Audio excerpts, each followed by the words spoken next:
I'm about to become a dad.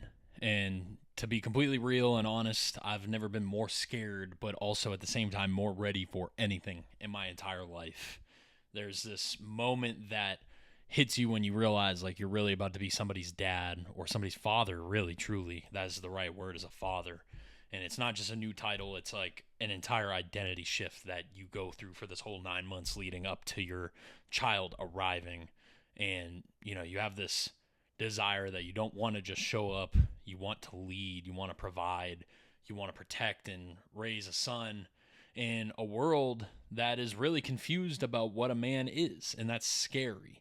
So we're going to talk a bit about that today. We're going to talk about some of the things I've been wrestling with, as well as some of the encouragement that I have for myself, and hopefully for some of you guys out there who are about to go through the same thing that I am. So stay tuned.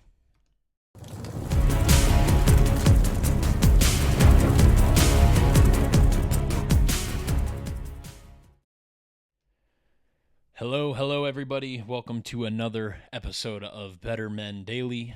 If you are watching on YouTube, please go ahead and drop a like on this video. It helps boost me in the algorithm and get this content out to more people. And if you are enjoying all of the content that's been put out so far, please go ahead and subscribe to the channel so that you can expect more when it comes out. Now, if you're watching or listening, rather, on Apple Podcasts or Spotify, welcome. Thank you for tuning into this episode. We will be following along with the video here on YouTube, but we're going to talk about fatherhood today. I'm about to be a dad. I am probably in the next 4 to 6 weeks from the time that this is being recorded, and my wife is almost there. She's almost ready to give birth, and my son is going to be here.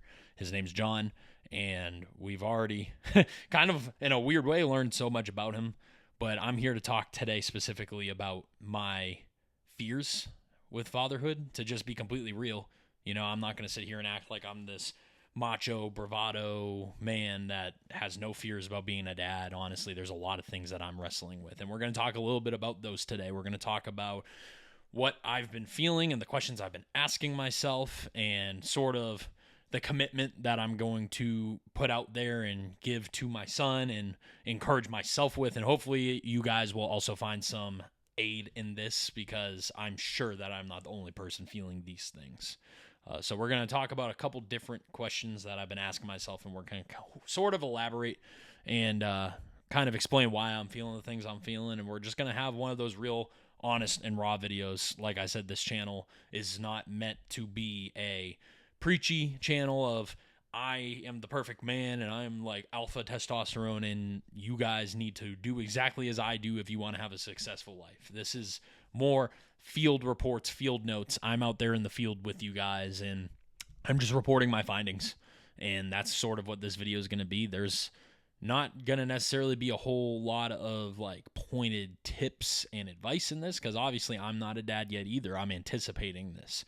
But there is going to be a lot of shared sentiment and probably some alignments that you guys can see in your own lives, especially if you are a man who's expecting a child for the first time. So let's get right into it. We're going to talk about some of the questions that I assume most first-time fathers ask, and the first one that I've been asking myself is, am I going to mess this up? Obviously, I'm going on 25 years old and never had a kid before, and unlike my wife, who has spent her life working in preschools and daycares with little baby brothers, who has basically been around babies her entire life, that's not the case for me. I have really never been around a baby. I've held maybe one baby in my entire life, and it was like me sitting in a chair and asking, like, okay, like, what do I do now? And being like locked frozen because I don't want to like break the child. So yeah, there's been a lot of me asking myself, am I going to mess this up? And a lot of commitment to try not to be. And, the commitment that I'm going to put out there to my son, and, really for those of you watching, not just as encouragement for myself, but encouragement for you, is that I don't want to be a perfect dad, because a perfect father doesn't exist. The only perfect father that exists is God. And I can't be that. But what I can be is present, intentional, and God-led.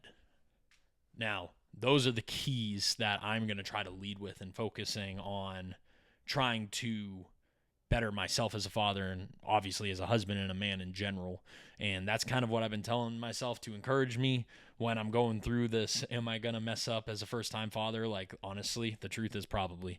And most parents do mess up. And I mean, I'm sure you can think back to your life. There's probably things your father did that you consider messed up. Like, you consider he messed up here or fell short here or there. And I'm probably going to be the same way. But what I can commit to do is be present, intentional, and God-led.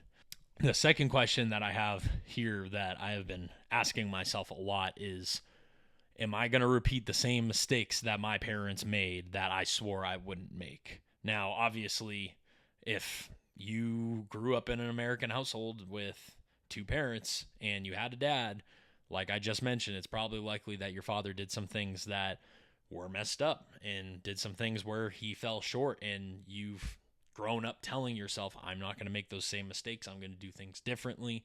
And there's a lot of that in my life. And, you know, honestly, it's something that I've worked out a lot in therapy, even in the last 6 months specifically, that I don't want to make the same mistakes that my family made. And I'm super passionate about that. And that's something that's important to me in itself as a value. And the thing that I'm going to give myself as encouragement, and I want to encourage you guys in if you're feeling the same thing, is that my son's not even here yet. And he's already made me better as a person. And that I don't want to make those mistakes. And I'm so worried about making those mistakes that he's not even here yet. And I'm already thinking about that. So it doesn't mean I'm not going to make any mistakes, but I'm already in a better place than my parents were. And hopefully when he has a son or a daughter of his own one day, that he's going to feel that same way. He's going to say, man, my dad did this really messed up and fell short here. I really don't want to repeat those same mistakes. The next thing that I've been kind of pondering about is, what does it really mean to raise a man of God in a world that is so confused, not just about God, but about what a man is? And that's something that I've been wrestling with a lot. And all I can say to that as an encouragement is that I want him to grow up knowing that his dad showed up every day in the gym, in his Bible, in his marriage, at work. And I just want to lead that blueprint for him. I want to be it. If this is a world that doesn't have a blueprint on what it means to be a man of God or what it means to be a man, it's my duty and my responsibility as a father to lay out that blueprint and create it for him. And I know that. And that is the encouragement I'm giving myself. And yeah, it's at the same time a lot of pressure, but I got to tell myself that if God has chosen me to have the blessing of having a child, that he has entrusted me with that responsibility to execute, laying that blueprint and foundation out for my son of what is a man of God and what is a man.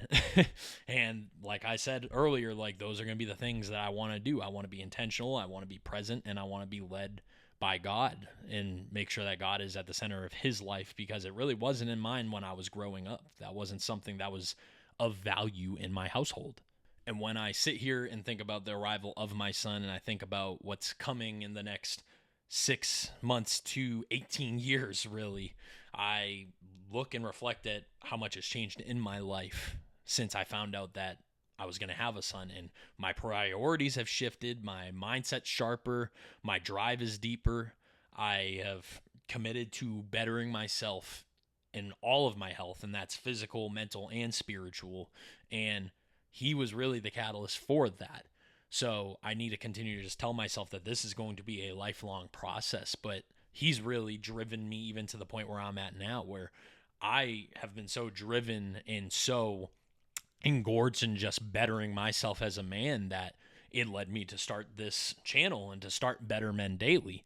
That is something that I'm doing really so also I can kind of show these videos to my son one day when he gets older, and as he starts to ask these kinds of questions about manhood and what it means to be a man, he can come watch these videos and hopefully not make the same mistakes that I did, because like I said, that's what this channel is all about. It's me going into the field, recording my observations, and then sharing my findings with you guys. You know, if I go and I find a stove and I touch the hot stove and I'm like, ouch, that hurt. And then come back and say, hey guys, I touched that stove over there. Like, if you see that stove, don't touch it. It burns.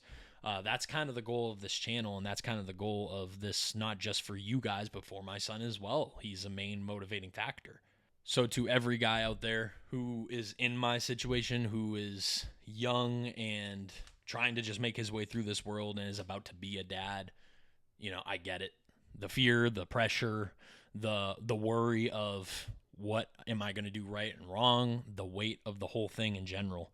But I also believe at the same time, just as a matter of my faith, that God gives us the tools that we need to succeed and excel at this, as long as we commit to showing up every day, being present, intentional, and God led, like I said earlier in this video. So let's walk in together in this journey with our heads held high, not because we're ready, but because we're willing to be present and try on a daily basis. And as men, 95% of our job is just showing up and trying. So that's kind of my thoughts I've been wrestling with, guys, and some of the encouragements I've been trying to give to myself. So hopefully, if this resonated for you guys, please drop a like if you're on YouTube.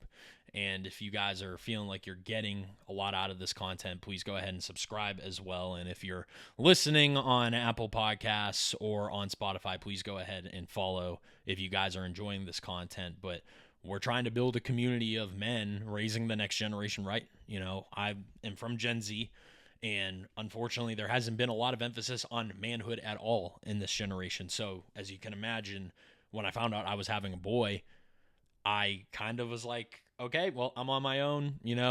Society at least is not going to help me here, but I know God will. And I know that if we commit to building a community full of men who are on the same page, that will be just fine.